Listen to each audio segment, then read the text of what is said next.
There we go. Get a little audio now. Hi, everyone. Hope you're all having a fantastic afternoon. This is a live view of the solar eclipse happening in Florida. We are not getting the full annular eclipse here. I think it's like magnitude is like 0.63. We're a little bit past the peak now.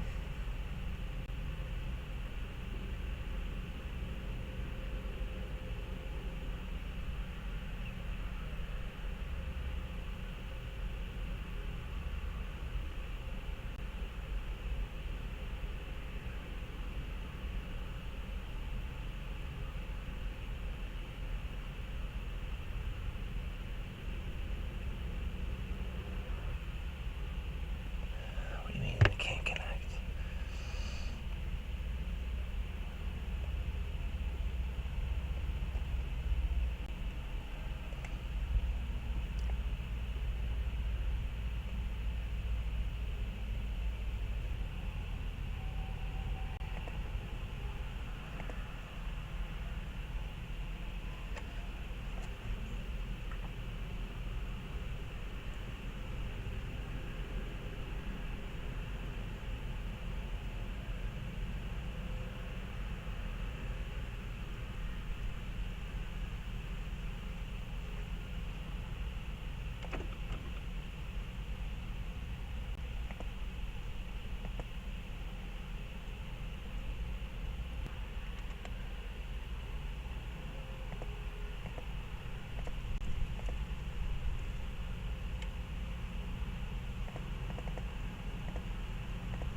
And you may have already noticed that the Pac-Man of the sun, the mouth is closing ever so slowly. We are pretty much beyond the point of max eclipse. I believe that was about 1:38 local time, if I remember correctly.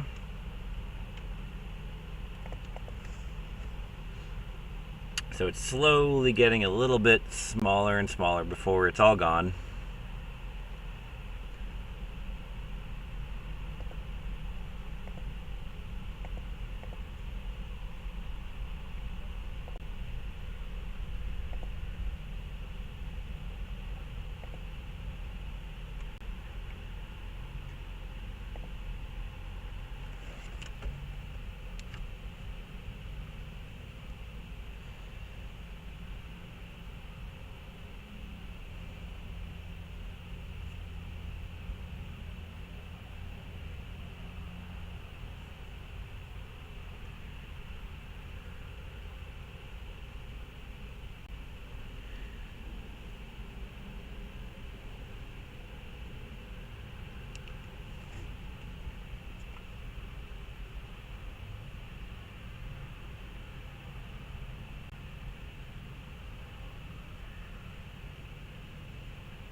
Again, if you're just popping in, we are past the point of max eclipse here. It was about 0.64, about 64 magnitude here along the Florida Space Coast, very near Cape Canaveral, Port Canaveral, really. And things are slowly winding on down. The sun is getting a little bit bigger and bigger. I think there was maybe a bit of noticeable reduction in how bright it was. I don't think it was like significant, but it did seem like enough to be noticeable. And I will tell you, it certainly destroyed the cloud field that we had here. We had kind of a developing kind of cumulus field, CU field. And as we lost that radiation, that solar radiation, we definitely did see that cloud cover just get neutralized. That is pretty common. It does happen with eclipses. It's kind of cool. This is something you can. A lot of automated weather stations do have an UV and all that.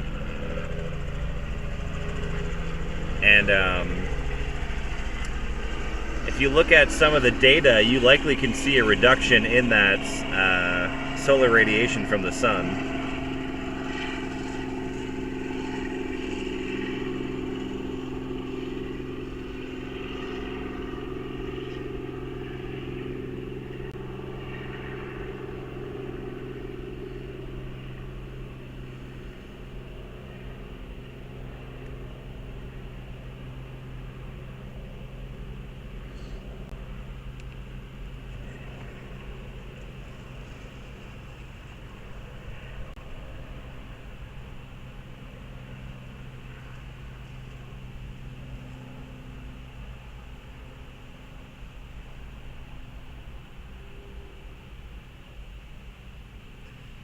I think we'll start winding this down.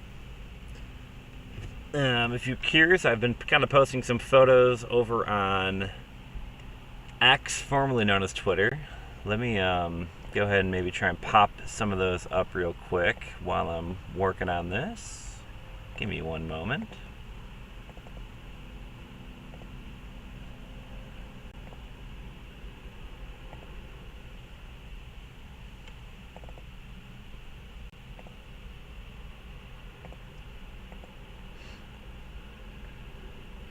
So this was one of the photos I took earlier. This was near the point of max eclipse.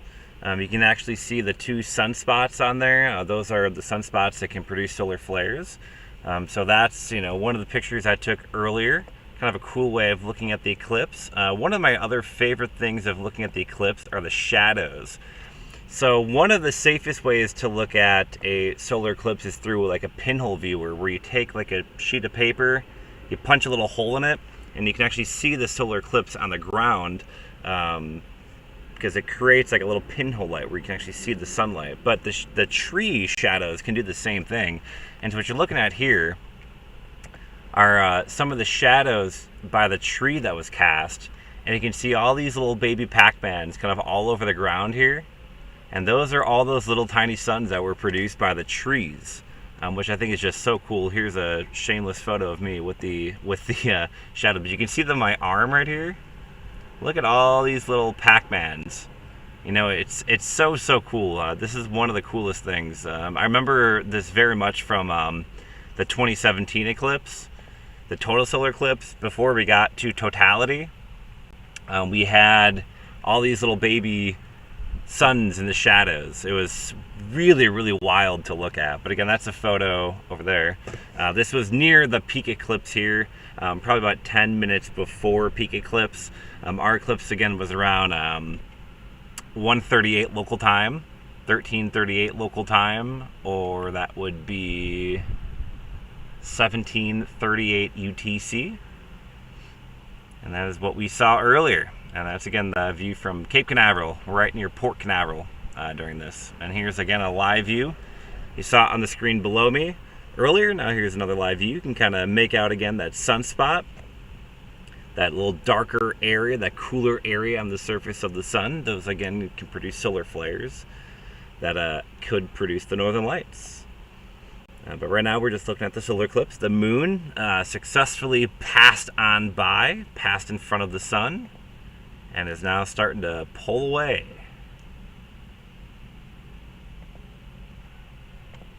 And soon it will disappear back into the daylight sky. Am I going to do any winter storm chasing, Jacob? It's a possibility. I won't say no. I do love winter storms. I do love winter weather. There's a pretty decent chance I could find myself back up in the Midwest to do some winter weather chasing.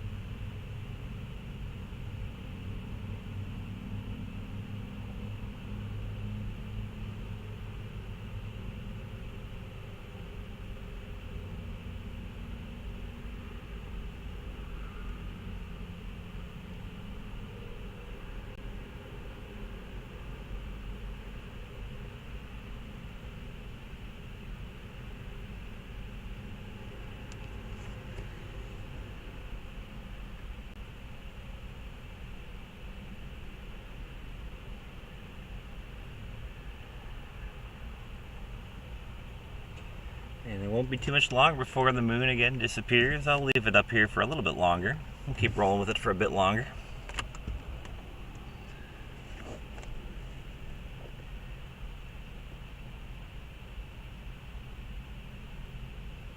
Very cool to see though. Very, very cool. Again, it's nothing like a total solar eclipse. Annual eclipses are cool. If you were, in the path of where it was, a fully, of max eclipse, where the moon was perfectly that ring of fire, I think it'd be pretty cool.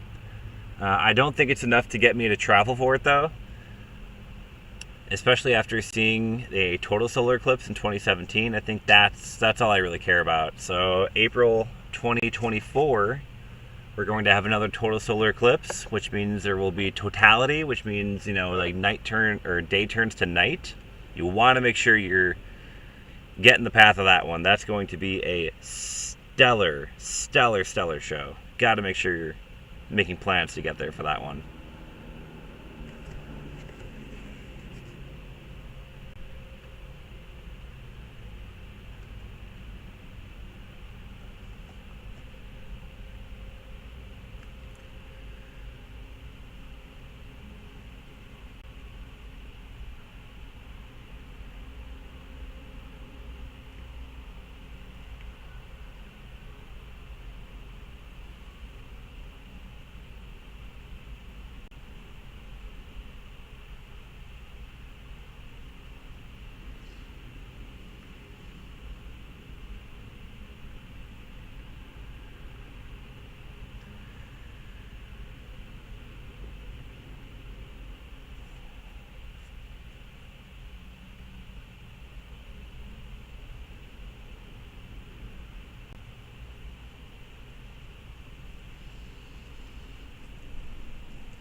If you're unfamiliar exactly what we're even looking at today, a total solar eclipse is when the moon passes in front of the sun. In other words, the moon is directly between the Earth and the sun, and obviously the daylight completely blinds and drowns out the view of the moons, but it's out there, just floating around, kind of creepy sometimes, thinking about it. The moon's up there, and what ends up happening is that it gets, every once in a while, perfectly in the path. Now, whether the where the moon is in respect to the Earth, whether it's the farthest from the Earth or the closest to the Earth, that will determine whether we're talking about an annular eclipse or a total solar eclipse. An annular eclipse is when the moon is farther away from the Earth in its farthest rotation around the Earth, and therefore it doesn't quite completely cover the entire sun. But when the moon is closest to the Earth in its orbit, and it gets right between the Earth and the sun, that is how we get a total solar eclipse. And again, we will have one of those in the United States, from the southern Texas all the way up to Niagara Falls. They'll be coming up in April of 2024, so make sure you're making plans for that.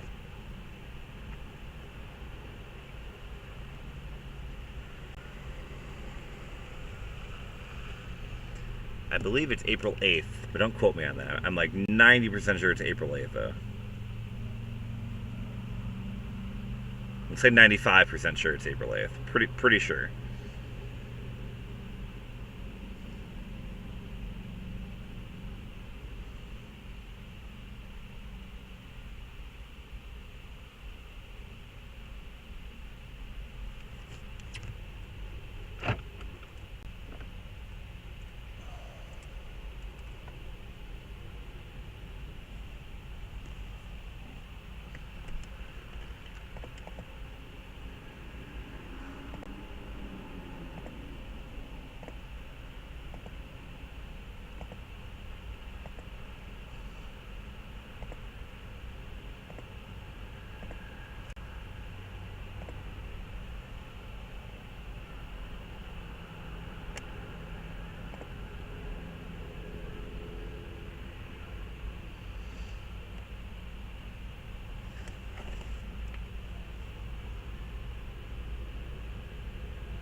So again, if you're just popping in, right below me now, that is the live view, the current view, and over here, this is what it looked like earlier. This was near the period of max eclipse.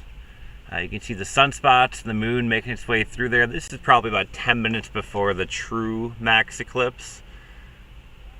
Let me go ahead and show you again some of the other photos and stuff I was capturing with this. Again, some of the coolest things were the all the little shadows I love that during the eclipse. I remember that very much during the 2017 total solar eclipse leading up to totality. If you look down, the leaves in the trees, those little kind of holes in the sunlight that cannot kind of make its way to the ground, creates a little pinhole viewer, so you can kind of see all the little mini eclipses and things, and kind of see all the shadows there, including right here on my arm. It really kind of makes it out. But yeah, it was really, really cool to see. Always love doing that stuff.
And again, hope you're all having a great afternoon. Where are y'all watching from? I know we're simulcasting on X, Facebook, and YouTube.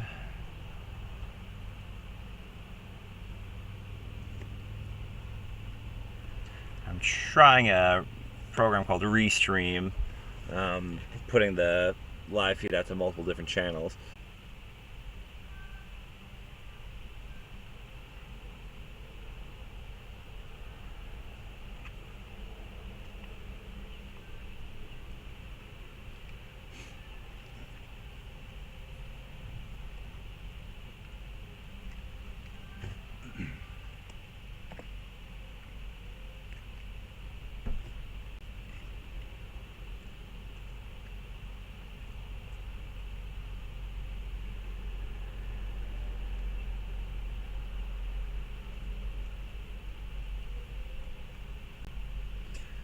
Hi, William.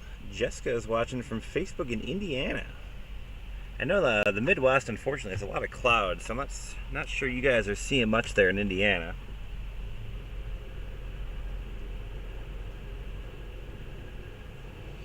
Unfortunately.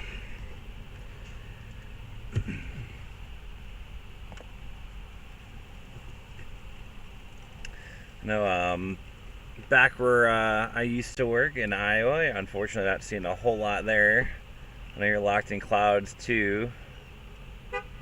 Much of the central U.S. and midwestern U.S. Has got a lot of issues going on today.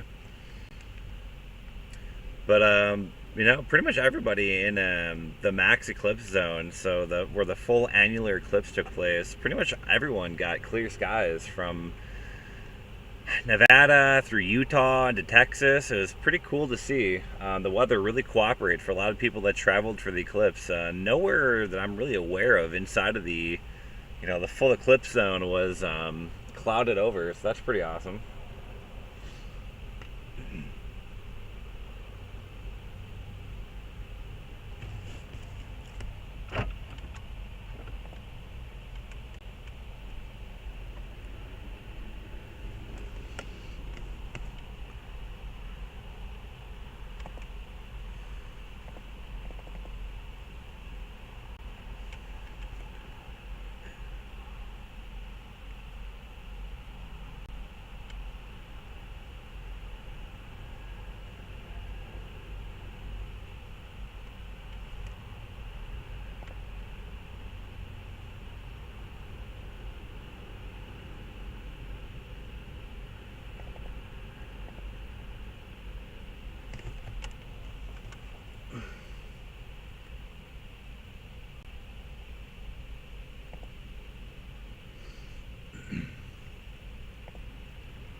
Press play.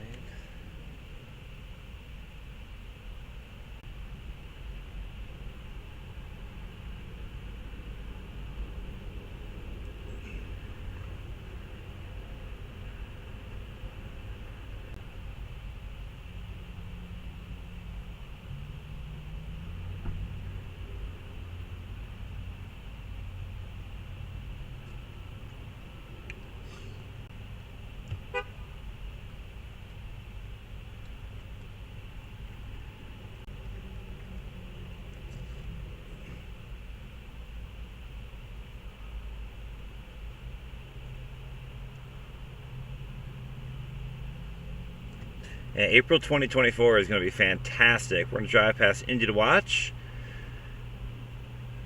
Yeah, the clouds in India, clouds are going to be very interesting in 2024 because April tends to not be like a great time of the year for weather, especially in like the Midwest and Central U.S. and Northeast U.S. So, I mean, you can never guarantee anything this far out, but I think the highest chances of not clouds are going to be the farther south that you go. So, I will likely be going towards Texas, barring something crazy happening, but Texas will likely be my destination for April 2024.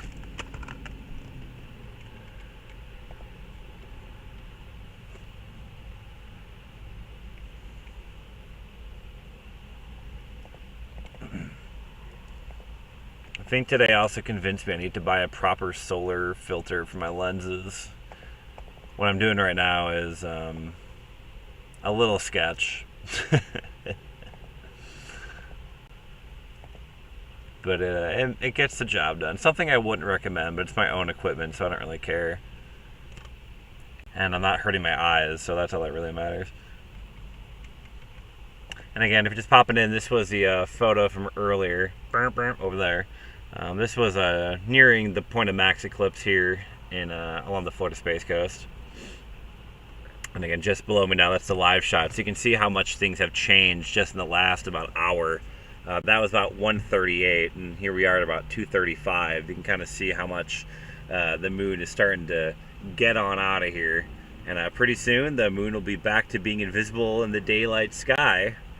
And then again, we'll get ready for another total solar eclipse in the United States in April of 2024.